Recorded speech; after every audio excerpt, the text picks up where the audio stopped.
আবাস যোজনা ইস্যুতে তৃণমূল কর্মীর হাতে খুন হওয়া কালু শেখের অপরাধীদের শাস্তির দাবিতে জঙ্গিপুর টাউন ফাঁড়ি ঘেরাও করে বিক্ষোভ সিপিএমের। সোমবার বিকেলে জঙ্গিপুর টাউন ফাঁড়ির সামনে বিক্ষোভে ফেটে পড়েন বাম কর্মী সমর্থকরা। দফায় দফায় চলে স্লোগান। অভিযুক্ত মিঠু শেখের দৃষ্টান্তমূলক শাস্তির দাবি জানান আন্দোলনকারীরা। উল্লেখ করা যেতে পারে, গত শনিবার সন্ধ্যায় আবাস যোজনার তালিকায় নাম না আসায় তৃণমূল কর্মী মিঠু শেখের কাছে 2000 টাকা ফেরত চাইতে গিয়েছিলেন কালু শেখ নামে এক ব্যক্তি। কিন্তু টাকা চাওয়ায় তাকে বেধড়ক মারধর করা হয়। গুরুতর অসুস্থ অবস্থায় জঙ্গিপুর হাসপাতালে ও পরে কলকাতার এনআরএস হাসপাতালে রেফার করা হয়। সেখানে চিকিৎসাধীন অবস্থায় রবিবার মৃত্যু হয় তার। ঘটনায় রঘুনাথগঞ্জ থানায় খুনের মামলায় রুজু করা হয়। রবিবার বিকেলে গ্রেপ্তার করা হয় অভিযুক্ত মিঠু শেখকে।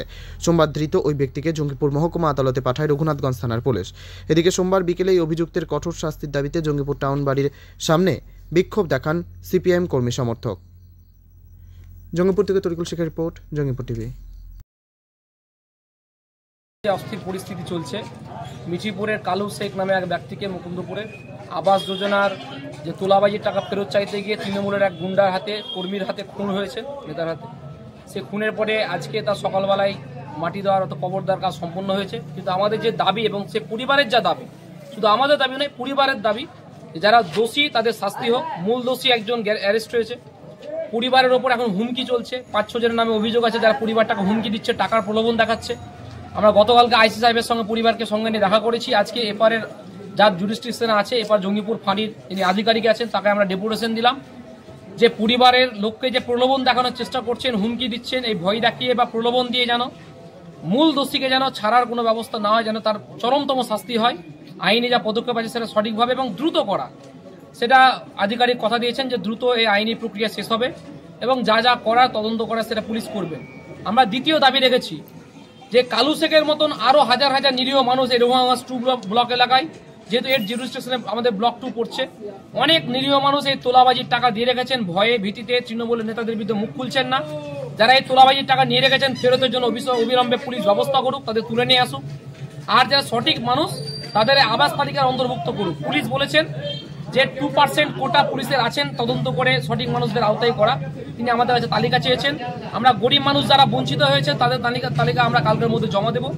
আর যারা পাকা বাড়ি আছেন, তৃণমূলের নেতা তালিকায় নাম আছেন, তাদেরও আমরা তালিকা একটা পুলিশকে জমা দেবো, বিডিওকে জমা দেবো, তারা তদন্ত করবেন। আর 3 নম্বর দাবি আমরা পুলিশদের জানিয়েছি যে পরিবারটা নিরাপত্তার ব্যাপারে তারা বারবার আমাদের কাছে আসছেন, আমাদের পার্টিকে অভিযোগ করছে। আমরা দেখেছেন গতকালকে কলকাতায় যেখানে বডি ছিল, সেখানে আমাদের পার্টির যুবকর্মীরা থেকে শুরু করে এখানে আমাদের পার্টির নেতৃত্ব সবসময় বাসা দেখেছেন। পরিবারের যেন ওপর কোনো আক্রমণ না আসে, কোনো ভয় তাদের প্রদর্শন না করে, তার জন্য পুলিশকে নিরাপত্তার ব্যবস্থা করতে হবে। এই দাবিও আমরা রেখেছি।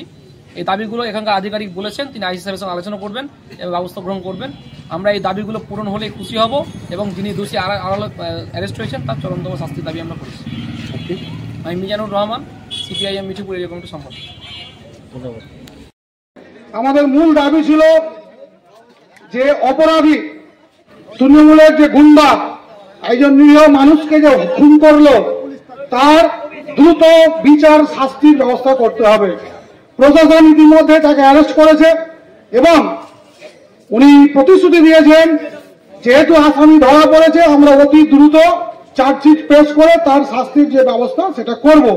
আমরা আশা রাখছি প্রশাসন এই দায়িত্ব সঠিকভাবে পালন করবে এবং আমাদের যে মূল দাবি সেটা পূরণ হতে পারে।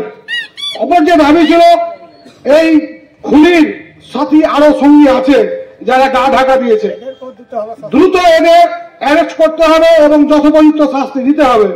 উনি বললেন এই ঘটনার সঙ্গে যারা অপরাধী যুক্ত আছে বা এই ধরনের ঘটনা এলাকায় যারা ঘটাচ্ছে, সকলের বিরুদ্ধে আমাদের তদন্ত চলছে।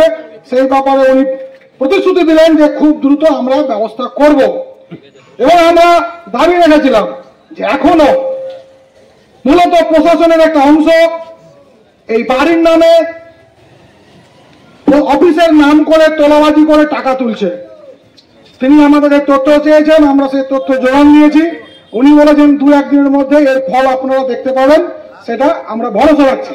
শেষ যে দাবি ছিল যে রাজ্য জুড়ে এই যে তোলাবাজি ও কাটমানির যে প্রক্রিয়া চলছে, এটা বন্ধে আপনাদের ভূমিকা সন্তুষ্টজনক নয়। উনি অফিসের সরকার করবেন না, কিন্তু উনি বলেছেন যে আমরা এই যে তোলাবাজি কাটমানি চলছে এর বিরুদ্ধে সর্বতভাবে চেষ্টা করব যাতে এলাকায় সেটা কম হয় বা আমরা বন্ধ করতে পারি। তাই আজকে আমাদের ডেপুটেশনের যে মূল দাবিগুলো তার বেশির কিছুটাই ওনারা মেনেছেন বা করার প্রতিশ্রুতি দিয়েছেন। আমরা আস্থা রাখছি আগামী কয়েকদিনের মধ্যে এই বাকি কাজগুলো যারা তোলাবাজি এখনো করছে, যারা এর সঙ্গে যুক্ত ছিল তাদের শাস্তি হবে, দ্রুত চার্জশিট পেশ হবে এবং অপরাধী শাস্তি পাবে এবং রাজ্য জুড়ে এই নোংরামি বন্ধ হবে। এই পদক্ষেপ তারা করবেন এবং যদি উনি এই পদক্ষেপ না করেন তাহলে আমাদের যে গণতান্ত্রিক আন্দোলনের প্রক্রিয়া আমরা আগামী দিনে আরো আন্দোলন, অবস্থান বিক্ষোভ বা আমরা ঘেরাও অভিযান বা যেটা হচ্ছে প্রয়োজন সেটা করব। এই কথা বলে আপনাদের সকলকে সংগ্রামী অভিনন্দন ও লাল সালাম জানিয়ে আজকের এই কর্মসূচি সমাপ্তি ঘোষণা করা হচ্ছে।